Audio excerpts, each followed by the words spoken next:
Definitely taught me what no one did. Hey there, Nocturnes! Welcome back to another episode of Unplugged. I'm Jeremy, and for today, we will talk about cancel culture. So, what is cancel culture? It is simply the phenomenon.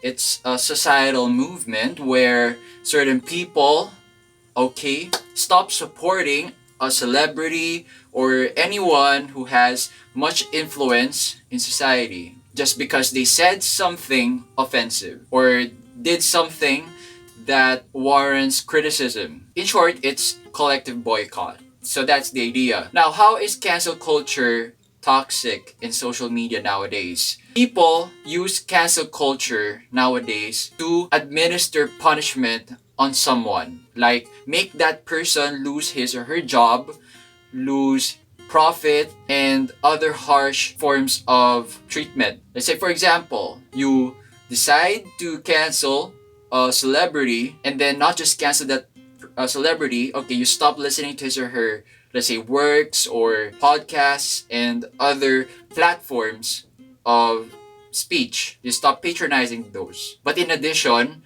you purposefully dox or expose private information, malinformation on that particular person so that his or her reputation can never be revived. So nowadays, cancel culture is being used to literally destroy a certain person. Yes, in terms of societal standing. So that's how cancel culture has evolved to a toxic form nowadays. But if you trace the roots of cancel culture, it's actually a call for accountability and change. It's to persuade certain people in power who abuse their power, who did something bad or said something not good so that they can change for the better. Now, how can cancel culture be revived to its older, better form? It's simple. Cancel culture is being done to make certain people in power notice what they have said or done, and then that they strive to correct their ways. And also, cancel culture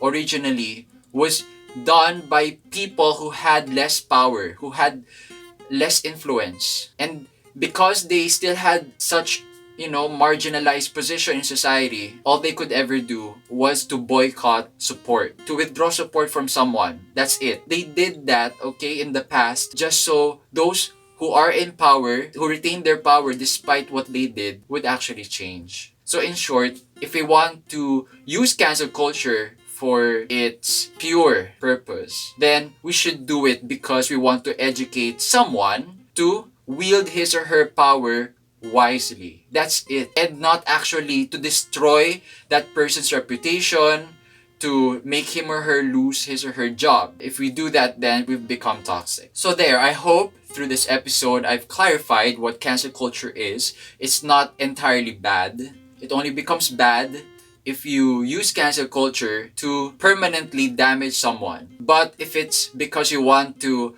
temporarily make other people stop supporting that person so that that person can become more aware of his or her actions, and then eventually restore his or her reputation, assist him or her how he or she can do better, then I think that's a more functional perspective, a more functional form of cancel culture.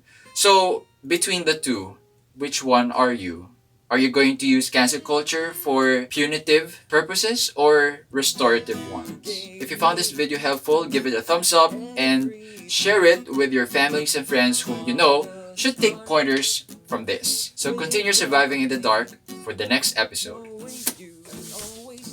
From me every time I looked where you wanted, I didn't know you were already sucking from me my every ounce of focus, which I could have directed to the cause I am truly fighting for.